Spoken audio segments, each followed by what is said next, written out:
여러분, 환영합니다.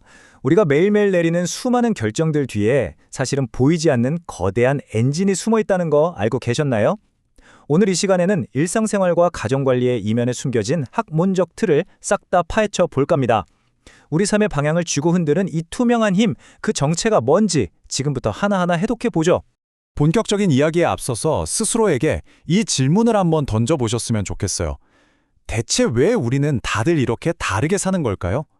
왜 어떤 사람은 집안일 하나는 기가 막히게 완벽해야 직성이 풀리는데 어떤 사람은 그 시간에 취미 생활을 하거나 새 아이템을 사는데 돈과 시간을 몽땅 쓸까요? 사람마다 인생의 궤적이 이토록 확연히 다른 진짜 이유, 과연 뭘까요? 오늘 우리가 함께 살펴볼 네 가지 핵심 지도입니다. 첫 번째는 내 마음속 나침반인 가치, 두 번째는 우리가 도착할 목적지인 목표, 세 번째는 내가 잘 가고 있는지 확인하는 계기판, 즉 표준이고요. 마지막으로 이 세 가지가 어떻게 맞물려 돌아가는지 그 유기적 상호작용까지 짚어보겠습니다. 자, 그럼 첫 번째, 우리 마음속 깊은 곳에 자리 잡은 나침판, 즉 모든 결정의 뿌리가 되는 가치부터 살펴보죠. 우리가 어떤 행동을 하게 만드는 가장 근본적인 출발점은 바로 동기입니다. 뭔가를 하고 싶게 만들고 나를 변화시키는 아주 강력한 불씨 같은 거죠. 그런데 이 동기가 자동차의 엔진이라면 그 운전대를 꽉 잡고 어디로 갈지 방향을 틀어주는 게 바로 학자들이 말하는 가치입니다. 인류학자인 클루코는 이 가치를 우리가 어떤 행동의 방법이나 목적을 선택할 때 영향을 미치는 바람직한 개념이라고 정의했어요. 여기서 진짜 중요한 포인트가 하나 있는데요. 이런 가치는 우리가 태어날 때부터 짠! 하고 갖고 태어나는 게 절대 아니라는 겁니다. 철저하게 사회와 환경으로부터 배우고 물려받으면서 내 삶의 궁극적인 나침반으로 세팅되는 거죠. 이게 현실에서 얼마나 적나라하게 나타나는지 아세요? 사회 계층에 따라서 이 최우선 가치가 확 바뀝니다. 상류층은 우아하고 품위 있는 삶을 중시하고 중상층은 직업적인 성공의 목을 맵니다. 반면 노동층에게 가장 중요한 건 당장 눈앞에 닥친 위기 넘기기가 최우선 과제가 되고요. 하류층으로 가면 아예 이런 가치 자체에 무관심해져 버리죠. 내가 처한 환경이 내 인생의 나침반을 어떻게 뜯어고치는지 보여주는 정말 뼈 때리는 대목입니다. 심리학자 아브라함 매슬로우는 이 가치를 크게 두 가지로 쪼갰습니다. 하나는 배고픔이나 불안함처럼 당장 내게 부족한 걸 채우기 바쁜 결핍 가치, 즉 D 가치고요. 다른 하나는 자아 실현처럼 나를 더 높고 나은 존재로 쑥쑥 성장시켜주는 생명 가치, 바로 B 가치입니다.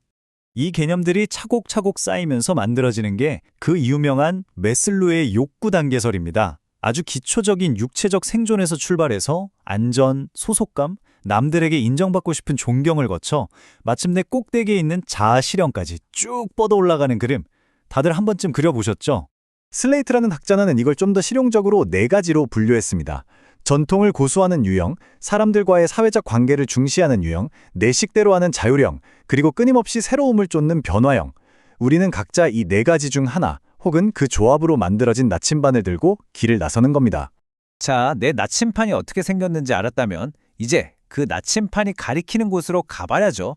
두 번째, 바로 가치가 그려내는 목적지인 목표입니다.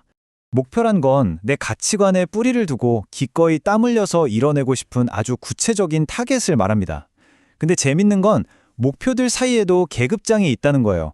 어떤 목표는 그 자체로 끝이 아니라 더 거대한 진짜 목적지를 가기 위한 발판이나 징검다리 역할만 하기도 하거든요. 살다 보면 똑같이 중요한 목표 여러 개가 막 충돌할 때가 있죠. 이때 쓸 수 있는 아주 쏠쏠한 꿀팁 하나 알려드릴게요. 바로 분리 방법이라는 건데요.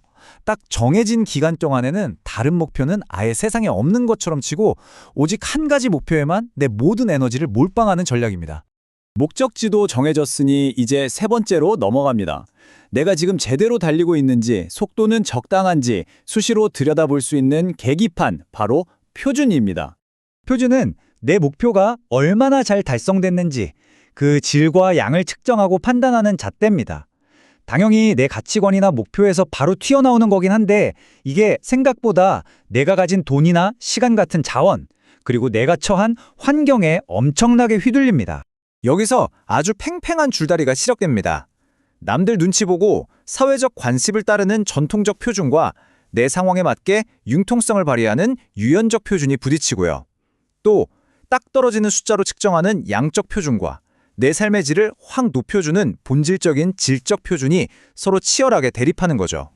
가만 생각해보면 우린 유연하고 편한 나만의 기준을 놔두고 기를 쓰고 팍팍한 사회의 전통적 표준을 따르려 할 때가 많습니다. 왜 그럴까요? 결국 살아남아야 한다는 생존 본능, 우리 집단이 잘 유지되어야 한다는 암묵적 동의, 그리고 그 경쟁 속에서 인정받고 싶어하는 명성. 이 세 가지가 우리를 무의식적으로 집단의 룰에 맞추게 만드는 겁니다. 그러니까 결국 전통적인 잣대를 들이댈지 아니면 비전통적이지만 나만의 길을 갈지 고르는 건 치열한 저울질입니다. 내 근본적인 가치에 맞는지, 내 피 같은 돈과 시간은 얼마나 드는지, 그리고 그걸 했을 때 내가 얼마나 만족할지, 이 모든 걸 종합해서 결론을 내리게 되는 겁니다. 자, 여기까지 잘 따라오셨습니다. 마지막 네 번째, 이제 이 나침반과 목적지 그리고 계기판이 하나의 시스템 안에서 어떻게 유기적으로 돌아가는지 하나로 합쳐보죠. 우리 삶을 하나의 큰 관리 시스템이라고 보면 이 세 가지는 각자의 지정석이 있습니다. 가치는 우리 심리 깊숙한 곳에서 조종석에 앉아 있고요. 표준은 실제로 우리가 땀 흘려 관리하는 현장 한가운데서 바쁘게 돌아갑니다. 그리고 목표는 이 둘 사이를 오가면서 마음속 가치를 현실의 행동으로 이어주는 튼튼한 다리 역할을 하는 거죠. 이 세 친구들은 다 같이 모여서 우리의 그 소중하고 한정된 자원들을 어디에 쓸지 결정한다는 공통점이 있습니다. 하지만 절대 잊지 마셔야 할 게 있어요. 사람마다 이 세 가지를 받아들이고 느끼는 게 다 천차만별이고 무엇보다 가치, 목표, 표준이 기계처럼 딱딱 1대1 비율로 마저 떨어지지 않는다는 겁니다. 훨씬 더 복잡하고 오묘하게 얽혀서 돌아가는 거죠. 오늘 이야기를 마무리하면서 마지막으로 여러분께 묵직한 질문 하나 던지겠습니다.